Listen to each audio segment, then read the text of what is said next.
Assalamualaikum warahmatullahi wabarakatuh. Perkenalkan, nama saya Priscilla Ruli. Saya dari kelas 1 KB 01 jurusan Sistem Komputer dengan NPM 25119027. Oke, pada video kali ini saya akan membahas tentang bab 5 yakni rangkaian seri. Sebelumnya saya telah membahas tentang rangkaian paralel. Di sini saya akan menjelaskan tentang rangkaian seri. Oke, pertama-tama saya akan menjelaskan tentang pengertian rangkaian seri ini sendiri. Rangkaian listrik yang komponennya disusun secara berderetan hanya melalui satu jalur aliran listrik. Jadi, rangkaian seri ini itu hanya melalui satu terminal yang sama untuk menghubungkan elemen satu dengan elemen yang lainnya. Kalau rangkaian paralel itu dia terdiri dari dua terminal yang berbeda untuk menghubungkan satu elemen dengan elemen yang lainnya. Dalam sebuah rangkaian seri, arus yang kuat sama besar pada masing-masing elemen yang tersusun seri. Jadi tidak ada pembagian yang berbeda. Jadi pembagiannya itu merata.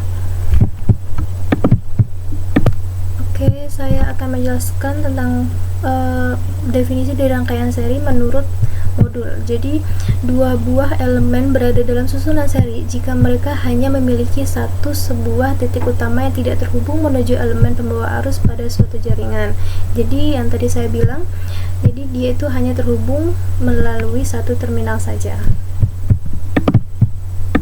Oke, bisa dilihat di sini ada contoh rangkaian seri. Jadi di sini tuh melalui tegangan dan ini melalui titik A, dari tegangan ke titik A ke R1 atau ke hambatan pertama, lalu dari hambatan pertama ke B, titik B, dan dari titik B ini rangkaian pertama atau hambatan pertama ini menuju ke hambatan kedua, lalu titik C, dan kembali lagi ke tegangan awal.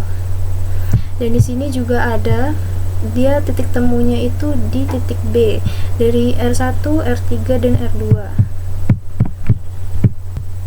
Oke, secara umum kalau sebelumnya yang rangkaian paralel itu untuk menentukan hambatannya atau RT-nya itu 1 per RT sama dengan 1 per R1 ditambah 1 per R2 ditambah 1 per R3 ditambah 1 per Rn atau R yang telah ditentukan. Kalau rangkaian seri ini tidak perlu ada pembagian di antara hambatan. Jadi R total atau RT sama dengan R1 ditambah R2 ditambah R3 ditambah titik-titik ditambah Rn atau R yang telah ditentukan. Dan satuannya itu menggunakan satuan ohm. Dan di sini ada untuk menghitung arus itu I sama dengan disimbolkan dengan I sama dengan E per RT atau tegangan dibagi hambatan total. Dan di sini juga tegangan pada masing-masing elemen dapat juga ditentukan dengan menggunakan hukum Ohm.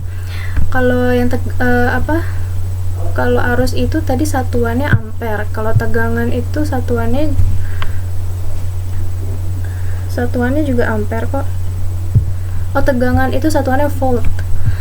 Jadi V1 sama dengan IR1 atau V2 sama dengan IR2, V3 sama dengan IR3, titik-titik Vn sama dengan IRn atau I yang telah ditentukan. Jadi untuk menghitung tegangan itu jadi arus dikali R1 dikali hambatan 1, hambatan total 1. Oke, di sini ada daya juga, P1 sama dengan V1 ditambah I1, tegangan 1 dikali dikali arus 1 atau sama dengan I1 kuadrat R1 sama dengan V1 kuadrat per R1. Oke, kali ini ke bagian soal. Sekarang ada 3 soal, jadi saya akan memilih. Ini soalnya tentukan hambatan total dan arus I untuk masing-masing rangkaian. Oke, di sini saya memilih gambar ini. Di sini sudah tertera kalau tegangannya itu 60 volt. Rangkaian pertama, hambatan pertamanya 2 ohm, rangkaian R keduanya itu 6 ohm, R3-nya 12 ohm. Oke, dicari I dan R total. Di sini untuk menghitung R totalnya itu karena di rangkaian seri jadi hanya ditambah, jadi 2 ditambah 6 ditambah 12 dan hasilnya itu 20. Untuk cari I nya itu I sama dengan E per R total. E nya 60 dibagi 20, jadi hasilnya 3 ampere. Untuk I nya jadi hasilnya 3 ampere. Oke, Oke, jadi untuk soal yang kedua, saya akan memilih gambar ini. Di sini sudah ditentukan E-nya 35 volt, dicari I dan RT tadi seperti tadi, tapi ini lebih banyak ya. Hambatannya lebih banyak untuk menghitung hambatan totalnya. Jadi RT sama dengan R1 tambah R2 tambah R3 ditambah R4 ditambah R5 dan ditambah R6. Jadi hasilnya 15 ditambah 10 tambah 25 ditambah 25 ditambah 10 ditambah 25 dan hasilnya itu 110. Jadi untuk menghitung I-nya, untuk menghitung arusnya, E per R total. Jadi 35 dibagi 110 hasilnya 0,318 ampere. Oke, I-nya sudah ketahuan, dan untuk R totalnya tadi hasil 110. Oke, untuk soal yang terakhir, untuk soal yang ketiga, tentukan tegangan E yang diperlukan untuk menghasilkan arus yang telah ditentukan dalam masing-masing jaringan. Oke, di sini saya memilih gambar yang ini.